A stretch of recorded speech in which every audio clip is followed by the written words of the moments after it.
everyone, welcome back to my channel, and in case you're new here, just you wait because we're going to go over some shading tutorials in art. But first, before we do that, we're going to go over some materials. So here is my sketchbook. It's mixed media, which is really nice because that way you can use it for acrylic, watercolor, pen and pencil. So what this means is it's great for dry and wet media.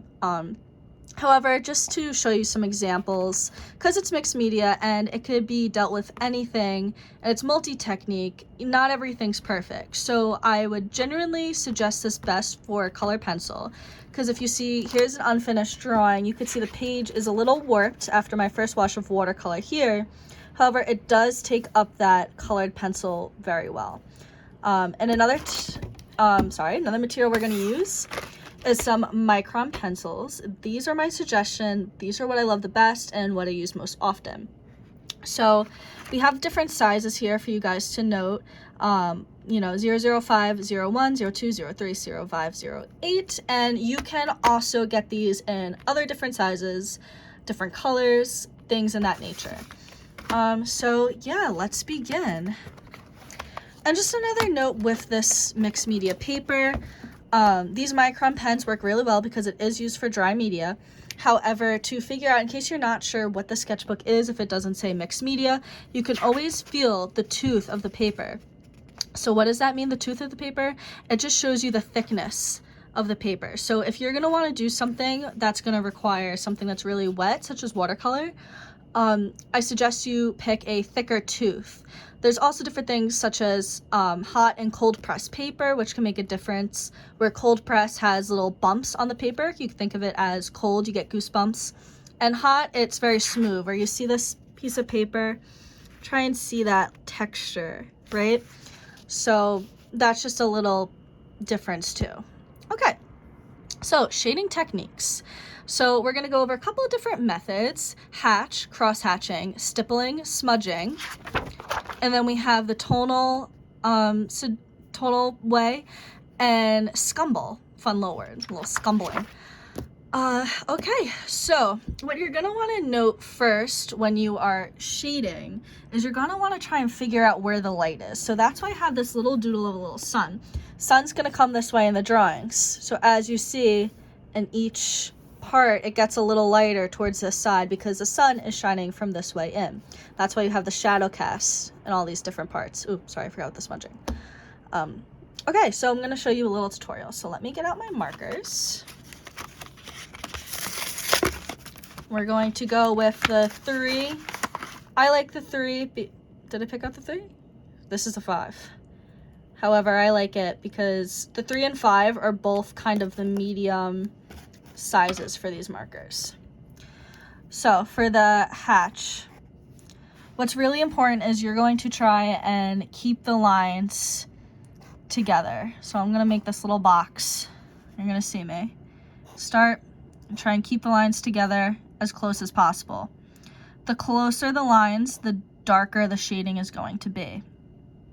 So when you try and slowly make it larger from each other, it creates almost like a lighter shade, where if it's closer, it looks darker. So let's try it again for the cross-hatching technique. I'm going to draw my little box again. Sorry, it's a little hard looking at the camera in the sketchbook. So you're going to, for the cross-hatch technique, cross-hatching, going to go with your little lines. Same thing as the hatch. See how similar it is? Cross-hatching though, because you're going to make these little waffle squares within it. There we go. See how the video cleared? So you're going to see these little boxes as opposed to just the straight lines. So let's continue. So we have these lines. They're going to get close, right? I'm going to draw some more. Hold on, let me finish here. Then I'm going to draw some more lines, a little more dispersed from each other. See that? See how they're a little farther apart?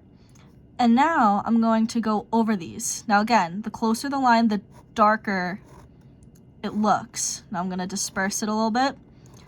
See how the shading is gradually, you're getting like that nice gradient. Go even more so, and then up, see that? So you see how it's really dark here, but as you keep going, it gets lighter. Up here, where the sun's coming and hitting, you could see that there's more of these spaces.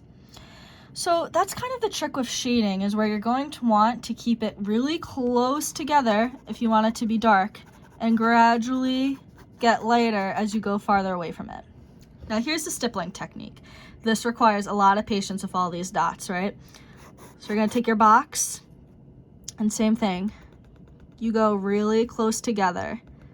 And as you start spreading out within the box, you see how it tends to get a little lighter? Another trick I have of stippling is you can always get a thicker tip. So right now I have the 5, right now I have the 5, but it can go up to 8 as well. And 8 in this package that I have, but you could even get it in larger quantities, larger thicknesses. See how it says extra fine and then fine line? This would be your extra fine because it's smaller, of course, and then you get your larger at the 8. Okay, so stippling you might have also seen within paintings. There's the famous picture by George Seurat. He's a French artist, I believe, and you've probably seen his picture a Sunday afternoon, where you see all these people from the 19th century, I believe, in their little wardrobes, and the entire painting is just in these dots, except when it's in painting, little tip, it's not called stippling, but it's called pointillism. Pointillism. All right, next we have smudge. This is probably what you see the most. It's, you know, you're shading with pencil because you can't really do it with the micron pens, because if you see these, oh, they do smudge a little bit. Let me see, these must be, there's a difference between the water and oil-based. Okay, well, let's try that then. This will be fun. So we'll try and doing dark. And there you go. You could see again how it gets lighter. The more you do it, the lighter it gets. See that nice gradient as it goes up? So this is all we want with shading, is you want a nice gradient. That's the key, is to pay attention to where the light's coming from and the shadows. You really pay attention to that black versus white